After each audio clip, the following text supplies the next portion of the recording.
dari iman dan amal soleh ini kita bisa membagi secara global menjadi dua kiat-kiat ya. Kiat-kiat pertama adalah bagaimana hubungan kita dengan Rabbul Alamin harus kita perbaiki. Dan kiat-kiat kedua bagaimana berinteraksi dengan sesama manusia. Karena kebahagiaan datang dari kedua sisi.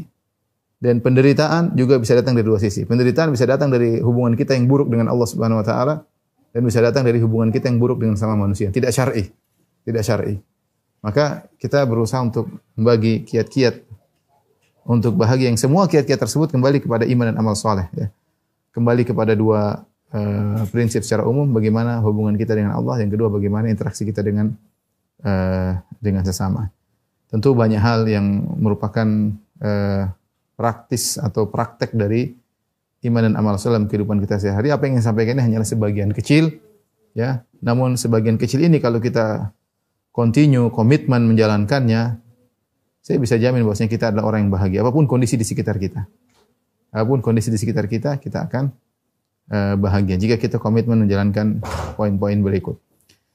Yang pertama, ya tentunya ikhwan dan akhwat yang dirahmati Allah Subhanahu wa taala. Yang sangat penting perbaiki hubungan kita dengan Allah Subhanahu wa taala ya. Yang di antara wasiat para salaf dahulu, ulama-ulama dulu ya. Barang siapa perbaiki hubungannya dengan Allah, Allah akan perbaiki hubungannya dengan manusia. Ya, ini di antara wasiat mereka. Kalau mereka berwasiat di antaranya, siapa yang perbaiki hubungannya dengan Allah, maka Allah akan perbaiki hubungannya dengan masyarakat. Allah yang akan urusan dia. Ya, tidak semua kita pandai bercengkrama, tidak semua kita pandai bekerja dengan baik, tidak semua kita pandai berinteraksi. Tapi yang paling penting pertama, perbaiki hubungan Anda dengan Allah, terutama dalam kesendirian ya. Ya. Oleh karenanya sering orang bertanya bagaimana kondisimu dengan orang tuamu, bagaimana kondisimu dengan anakmu, bagaimana hubungan dengan istrimu, bagaimana hubungan dengan suamimu, bagaimana kegiatan sekolah, bagaimana kegiatan pekerjaan, bagaimana hubungan dengan bos, bagaimana interaksimu dengan anak-anak. Ada satu pertanyaan yang jarang ditanyakan. Kaifa haluka ma Allah? Bagaimana hubunganmu dengan Allah? Ini yang sering orang tidak tanya ya. Tentu tidak patut juga untuk ditanya, tapi kita tanya pada diri kita sendiri. Bagaimana hubunganmu dengan Allah? Sejauh mana hubunganmu dengan Allah? Ya, kita dikasih umur 24 jam per hari. Tanya, berapa waktu yang kita usahakan untuk memperbaiki relasi kita dengan Rabbul Alamin? Yang di tangannya lah kebahagiaan kita. Sejauh mana kita memperbaiki hubungan kita dengan Allah, maka ini adalah sumber kebahagiaan. Maka saya katakan saya nasibkan diri saya pribadi dan juga pada adik-adik sekalian. Mulai sekarang kita tanya, sekarang hubungan kita dengan Allah bagaimana? Sekarang ini, saat ini. Dekat enggak kita dengan Allah Subhanahu wa taala? Adakah kerinduan untuk salat malam? Ada kerinduan untuk membuka ayat-ayatnya? Adakah kerinduan untuk meneliti apa sih maksud surat-surat yang Allah turunkan untuk kita baca? Ada atau tidak ya? Jadi sejauh mana hubungan kita dengan Allah, sejauh itu kita akan meraih kebahagiaan. Maka di antara amalan-amalan praktis yang saya rasa itu mendatangkan kebahagiaan adalah pertama kali salat malam. Salat malam itu adalah kunci kebahagiaan. Ya. Tinggal kita jalankan. Cuma mau bahagia, itu bahagia salat malam. Sallu bin nasi, sallu bil laili wan nasu niyam tadkhul jannata bisalam. Di antara wasiat Nabi atau dakwah Nabi pertama kali masuk kota Madinah, awwalu kalamin sami'tu minan Nabi sallallahu alaihi wasallam. Kata Abdullah kata seorang sahabat ya, bahwasanya pertama kali ya aku mendengar perkataan Nabi sallallahu alaihi wasallam ketika sampai di kota Madinah. Dia berkata, ya ayuhan nas afshus salam wa atimut ta'am wa silul arham wa sallu bil lail. Wahai manusia sekalian, tebarlah makanan, sambunglah silaturahmi,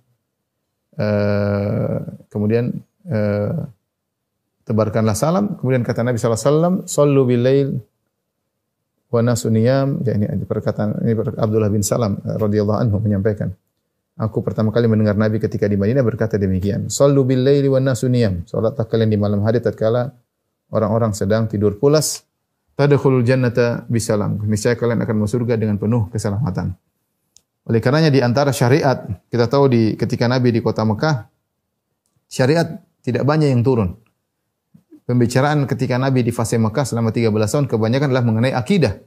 iman kepada hari akhirat, iman kepada Allah, iman kepada kerasulan Nabi Muhammad SAW. Tetapi di antara syariat yang sudah turun adalah salat malam. Bahkan di awal-awal dakwah Nabi SAW.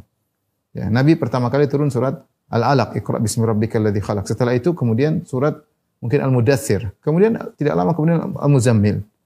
Ya.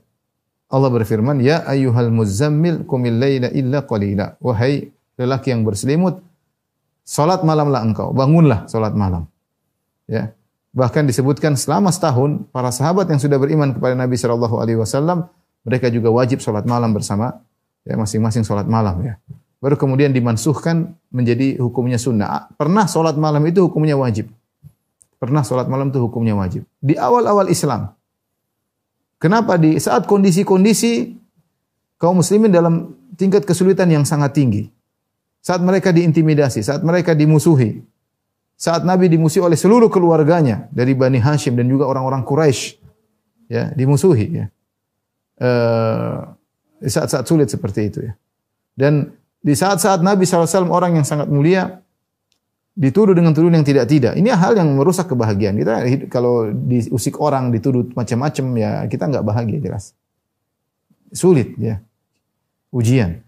Tetapi Allah menyuruh Nabi untuk salat malam dan Allah menyuruh Nabi untuk banyak sujud kepada Allah Subhanahu wa taala. Allah berfirman di akhir surat Al-Hijr, "Wa laqad na'lamu annaka yadhiqu sadruka bima yaqulun fasabbih bihamdi rabbika wa kum minas sajidin wa'bud rabbaka hatta ya'tiyakal yaqin." Kata Allah Subhanahu wa taala, sungguh kami telah tahu bahwasanya dadamu sempit wahai Muhammad atas apa yang mereka ucapkan.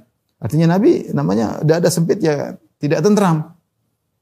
Fasabbih bihamdi rabbika wa kum minas sajidin. Bagaimana solusinya? Allah suruh untuk bertasbih, Allah suruh untuk sujud. Wa'bud rabbaka hatta ya'tiyakal yaqin, beribadahlah kepada Allah sampai datang keyakinan. Maka tidak bisa kita ingkari lagi bahwasanya memang sumber kebahagiaan adalah hubungan kita baik dengan Allah. Maka saya ajak diri saya pribadi dan juga rekan-rekan perbaiki hubungan kita dengan Allah Subhanahu wa taala.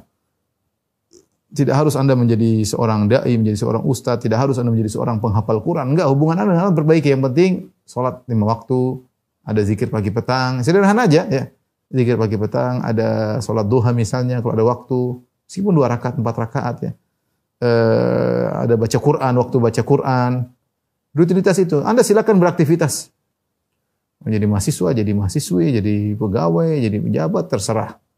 Yang penting hubungan Anda dengan Allah baik ya. Ya. Siapapun Anda, mau orang miskin, orang kaya, Anda bisa bahagia ya. Ya. Apakah ada pejabat yang bahagia? Ada. Adakah pejabat yang sengsara? Ada. Yang kita lihat mukanya kita kasihan. Lihat mukanya kita kasihan. Ada pejabat yang Masya Allah bahagia. Ya. Ada orang kaya yang bahagia? Ada orang kaya bahagia. Temu, senyum, murah, ramah, dermawan. Ada orang kaya sengsara? Banyak orang kaya sengsara. Banyak orang kaya sengsara, ribut, keluarganya rusak, anak-anaknya rusak, gimana nggak sengsara? Dijauhi oleh anak-anaknya, ngeri ya. Kena narkoba lah, selingkuh lah, macam-macam ada. Tapi yang kaya bahagia ada. Kenapa? Dia dekat dengan Allah Subhanahu wa taala. Dia dekat dengan Allah Subhanahu wa taala. Ya, kalau enggak, itu hanya sekedar casing luarnya aja. Dalamnya rusak ya. Ya.